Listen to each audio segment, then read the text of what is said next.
Do you ever feel like nothing is ever good enough? Like no matter how many accomplishments you achieve or self-work you do, someone is always one step ahead of you. What kind of thoughts or feelings does that person bring out in you? Probably not very pleasant ones. Certainly not loving and kind ones. Well, here at Community Christian Anywhere, we believe that love is the purpose of life. In fact, Jesus claimed that the most important thing in life is for everyone to learn to better love everyone always, as he loved us. And through this video, we're going to talk about how Jesus modeled an envy-free kind of love, a love free of comparison and jealousy. And it's the life we all were made to live, and it's possible for you. Because no matter what you think about God, God can't stop thinking about you. And he wants to offer you the best life possible. Hi, my name's Tatiana, and welcome to Community Christian Anywhere.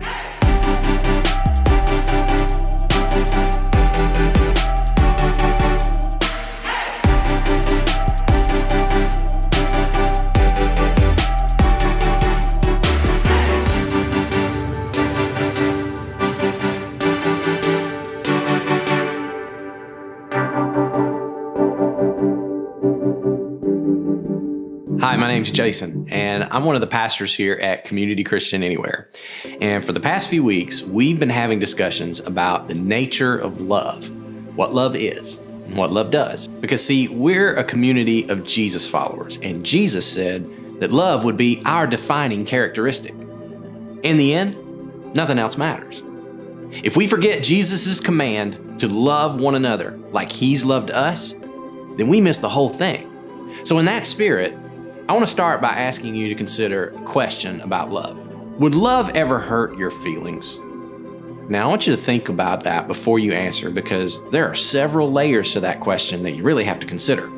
Now, we're going to circle back to that question in just a moment, and I'll sort of give you my thoughts on it in a minute. But if you keep thinking about it, and if you want to reach out to me and you want to have a conversation about this or really anything else that you hear today, just send me a text to that number on your screen. In this series, we've been discovering the definition of love through some of the most famous words that were ever written on that subject. They're found in a chapter in the Bible known as 1 Corinthians chapter 13, and they were written by the Apostle Paul. Now, that chapter is just a small part of a longer letter that Paul wrote to a community or church in the ancient city of Corinth. In fact, you've probably even heard part of this chapter used as this beautiful poetic reading at a wedding, or maybe you've seen it on a Valentine card you gave to your significant other. It says, love is patient, love is kind, love always protects, always hopes, always perseveres, love never fails. Beautiful words, right? But you might be surprised to hear that by the time Paul got to this part of his letter to the Corinthians, they would not have heard them like beautiful poetry. In fact, to them, it would have felt more like a gut punch or a slap in the face. In other words, it stung a little bit. It probably hurt their feelings, and I'll tell you why. See, what prompted Paul to write to this church at Corinth is that, well, there were some really serious problems going on. Some people at Corinth, they'd become really messed up. The way that they were treating people, their attitudes, their behaviors, their pursuit up the social ladder, going after status and money, it was all hurting their community. And in the first part of this letter, Paul calls them out on it. For example, in chapter 3, he calls them worldly. Now, to be worldly meant that they were actually opposed to God and his kingdom and his way of life. Paul says, "For since there is jealousy or envy and quarreling among you, are you not worldly?" See, a lot of people in this church, they had started placing too much trust in certain preachers or church leaders, and they thought it made them better or more spiritually superior to other people. And they would go around boasting about which leader they were following. And it was leading to envy and rivalry within their community. So Paul says, look, no more boasting about these human leaders. In fact, in another verse of this letter, he says, your boasting, it's not a good thing. Paul uses the word for boasting in this letter more times than it's used in all the rest of the New Testament in the Bible. So there's all this envy and boasting, or this bragging, which leads to a third problem that Paul calls them out on. And he describes it with a word that's, well, it's even more rare in the Bible. He tells them that they're puffed up. Now, Paul was writing in the Greek language, and in their language, this word was a really colorful term. Think of it kind of like inflating a balloon that wants to look really big and impressive on the outside, but inside, it's just a bunch of hot air waiting to get popped. Envy is something you do. Boasting is something you do. But puffed up, well, that's something you are. So Paul hits them with all these problems and these words, and he just says it over and over and over again in his letter. He says, you envy, you boast, you're puffed up. You envy, you boast, you're puffed up. And now we come to this beautiful, inspiring, feel-good passage called the love chapter. Love is patient. Love is kind. And everyone reading it is like, oh, yeah, right. Those are some nice words, Paul. That really is what love is. And then Paul brings the hammer down. He tells them about what love is not. He says, love does not envy. Love does not boast. Love is not proud or puffed up. In other words, you want to know what love is not like? Well, it's not like you. In fact, love is the opposite of you. So, let's go back to my original question. Do you think these people that Paul's writing to, you think they're getting their feelings hurt just a little bit? I would think so. But the more important question is this: is Paul saying these things in love? And I would say yes. See, love's not just about making people feel good. Sometimes, love has to risk hurting your feelings in order to save you from a disastrous future. Now, it doesn't mean you want to hurt someone. It's just that you love them so much that it's worth the risk to try and help them see the truth. See, Paul loves these people too much to let them suffer through the misery of an unloving life. He doesn't want them to miss out on what matters most, which is growing to become the people that God intended them to be. And in order to do that, they're going to have to start doing the opposite of what they're doing right now. And even though it probably hurt to hear it, it's what Paul had to say in order to be loving towards them. So for the rest of this talk, I want to focus on that first great not. Love does not envy. Now, envy's not just a sin. It's like the opposite of love. See, if you're a person who loves someone, then you feel good when they do well. You're happy to see them succeed. You want only good things for them. But if you're a person who envies someone, then you feel disappointed when they do well. When you love somebody, you constantly want to build them up, right? But when you envy somebody, you compare yourself to them, and you actually want them to be torn down. You want to outdo them. And envy is such a tricky thing for us to fight against. See, you don't get rid of envy just by trying hard not to envy. It has to be replaced with the power of love. Because see, when love is present in your heart, well, there's just no room left for envy to grow. So if you want to stop envying someone or stop being jealous, you have to start loving them. Because in reality, your envy of that person proves that you aren't truly loving them. Because love does not envy. One thing that envy does is that it pulls us into isolation. When we compare ourselves to others, we retreat from the relationship. We stop seeing the person as someone deserving of our love, but as a rival to be dominated. But love does not compete. Love moves towards others and chooses to fight for the good of other people instead of trying to one-up them. So here at Community Christian Anywhere, we believe life is most meaningful and enjoyable when we are in committed relationships with others, where we are focused on loving them like Jesus has loved us. We believe that this is the purpose of the church, and so we've really built our church around groups of these kinds of relationships, where we can practice together how to love everyone always. And it takes practice, because everyone's not always lovable. So if you find yourself in a place of isolation where you are merely observing people's lives instead of actively investing your time and energy into them, If you find you spend more time comparing yourself to people's highlight reels on social media rather than connecting to others, if you, like me, find envy-free love a struggle, would you reach out to us through the number on the screen? Just text the word group to the number on the screen, and we would love to get you connected with a virtual group where you can connect with others and discuss what you're learning here at Community Christian Anywhere. It's in these relationships where we can learn how to actually practice what love looks like, and we can get the encouragement we need to live the meaningful life Jesus offers us. So please reach out to us by texting group to the number on the screen, and together we can learn what it means to truly love everyone always in the way that chooses relationships over envy and comparison. So as we look closely at these words from Paul in 1 Corinthians 13, it's important to understand that he's not giving us a bunch of commands. He's just simply describing what love's like. And envy, it's the opposite of love in a way that's, well, it's really unique from most other sins. For example, greed. Now, greed's a sin. But if I'm greedy, I may want to have just as much money as you have. But if I envy you, I don't just want to have more. I want you to have less. More than just wanting something good for me, I want something bad for you.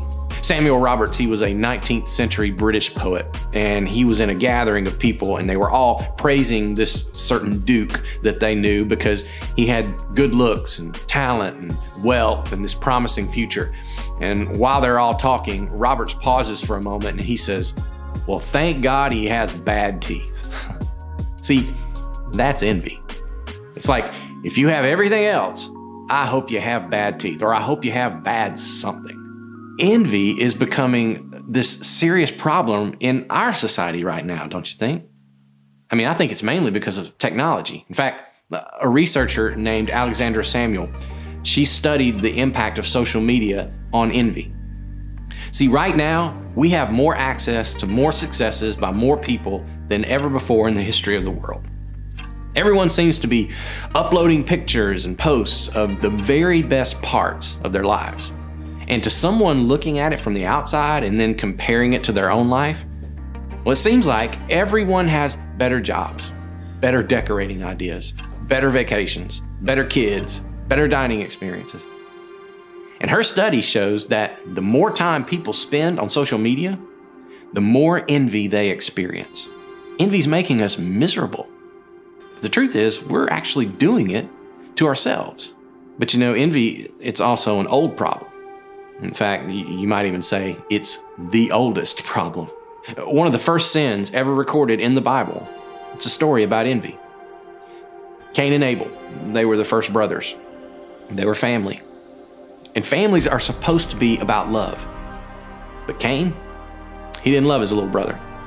See, when the two brothers would bring their offerings to God, Abel brings the very best that he has.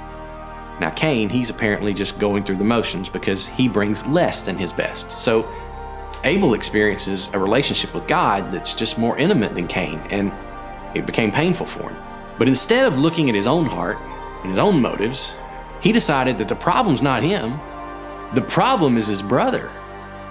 And every time he looks at Abel, he feels bad about himself.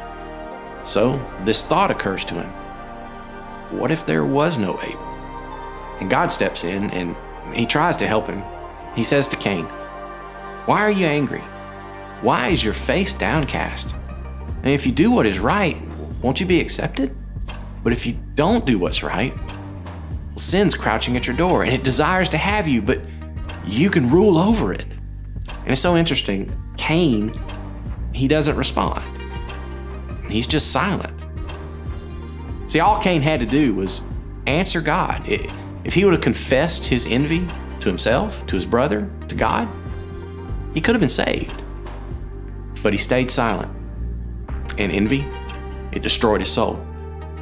And then it destroyed his brother because Cain murdered Abel. All because of envy.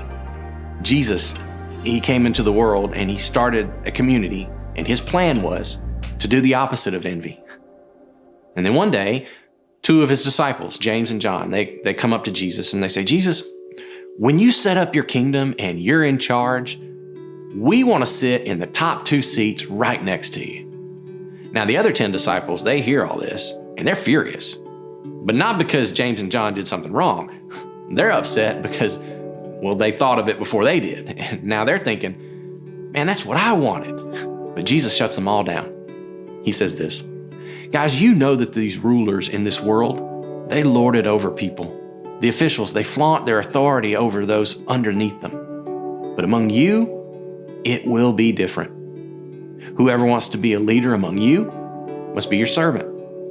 And whoever wants to be first among you must become your slave.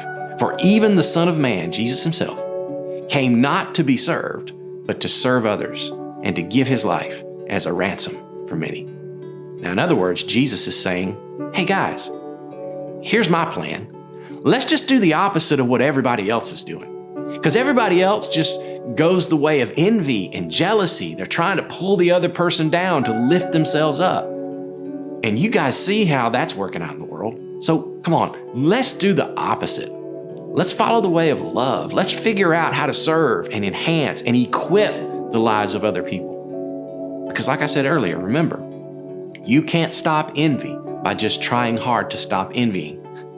You remove envy with love, because where love is present, there's no room for envy to take root in your heart. I've actually noticed how this whole thing plays out in my own life as a husband, as a father. See, when my wife or my girls do well, I celebrate. I'm so filled with joy. I'm so proud of them. Like when my daughter meets a goal or she breaks a personal record at a swim meet, we'll all go out for ice cream. When my other daughter makes the all-county cross-country team, man, I post that on Facebook. I want the whole world to see that. When my wife gets her students' calculus scores every year, we have like this day of celebration. We go out to a restaurant. Because when they do well, I'm thrilled, I'm happy. Why? It's easy. Because I love them. They're my family. Now, if everybody was in my family, I'd be thrilled by the well-being of everybody. And I would not be diminished or envious of anybody. And here's the deal. That's God's plan. One family. Not that all of us would just try really hard not to envy, but that envy would be uprooted and crowded out by love. See, all of us experience this to some extent. There are people in what might be called my circle of oneness. It could be my family, my really close friends, or just the people that I admire a lot. And in some deep way, it's like we're one, because when they do well, I automatically rejoice. And when they hurt, I suffer.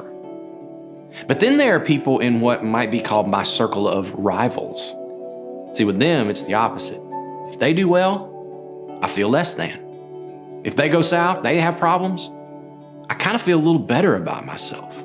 Jesus' plan is for you to take those people who are currently in your circle of rivals and bring them into your circle of oneness. One family. The Apostle Paul, in another letter, he said it this way: there are no divisions, there are no categories or people who are in and people who are out, for you are all one in Christ Jesus. It really is that simple. So what if this week you didn't look at other people in your life or the people in your social media feed as rivals for you to outdo? What if you looked at the people in your life as family? What if when they do well, you rejoice, and when they hurt, you hurt? And what if those people would all do the same for you?